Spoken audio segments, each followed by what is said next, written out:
இயேசு உன்னை அழைக்கின்றார், வாராய். இயேசு உன்னை அழைக்கின்றார், வாராய்.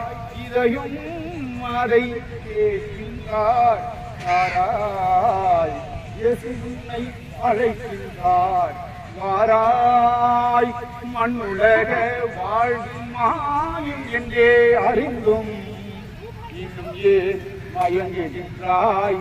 இரு கை ஏந்தி அழைக்கின்றார், இயேசு உன்னை அழைக்கின்றார், வாராய். மண்ணுலக வாழ்வு மாயும் என்றே அறிந்தும் இன்னும் ஏன் மயங்குகின்றாய்? இரு கை ஏந்தி அழைக்கின்றார். பண்ணிய உன் பாவங்கள் வாழ்வில் பழியாக தொடருமே, அது என்னாமல் எத்தனை நாள்கள் உலக இன்பமாய் வாழுவாய்.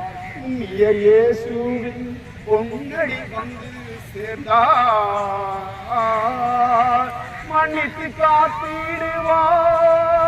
மானிட ஜீவனை காத்திட அவரின்றி வேறொரு வேறில்லை.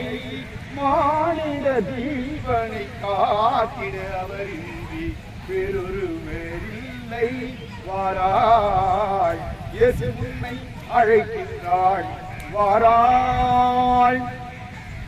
வேதத்திலே மத்திய எழுதின சுவிசேஷம் 11ஆம் அதிகாரம் 28வது வசனம் ஈஸியா சொல்கிறது, வருத்தப்பட்டு பாரம் சுமப்பவர்களே, நீங்கள் எல்லாரும் என்னிடத்தில் வாருங்கள், நான் உங்களுக்கு இளைப்பாறுதல் தருகிறேன் என்று ஆண்டு சொல்கிறார். உன் வாழ்க்கையில வருத்தமா? உன் வாழ்க்கையில வேதனையா? உன் வாழ்க்கையில கஷ்டமா? உன் வாழ்க்கையில நிமிடலாத சூழ்நிலை இருக்கிறியா? உன் வருத்தங்கள் எதுவாக இருந்தாலும் இந்த இயேசுவாண்டவர் நோக்கிப்பான். உன் வருத்தத்துக்கு ஒரு பலனை கற்றுக் கொடுத்து அது உதவி செய்கிறவராயிருக்கு. எத்தனையோ பேருடைய வாழ்க்கையில வருத்தங்கள் இருக்கிறது, வேதனைகள் இருக்கிறது, அவமானங்கள் இருக்கிறது, போராட்டங்கள் இருக்கிறது. போராட்டத்தின் மத்தியிலே வாழ்ந்து கொண்டிருக்கிறேன் என் அன்பு சகோதரனே, என் அன்பு சகோதரியே, ஆண்டவர் உங்களை மாலை வேளையில் அழைக்கிறேன். உன்னை அழைக்கிறோம். பெரிய காரியங்களை செய்கிற தேவன் உனக்குள் இருக்கிறார். நல்ல இலவசமான ரட்சிப்பை கர்த்தர் கொடுத்து உதவி செய்வாராக. மகிழ்ச்சியா போறார்.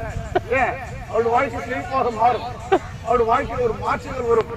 கர்த்தருக்கு மகிமையான ஒரு காரியம் கேட்டுக்கொண்டிருக்கிற சகோதர சகோதரிகள் எல்லாம் வார்த்தைகளை கேட்டுக்கொண்டிருக்கிறார். இயேசு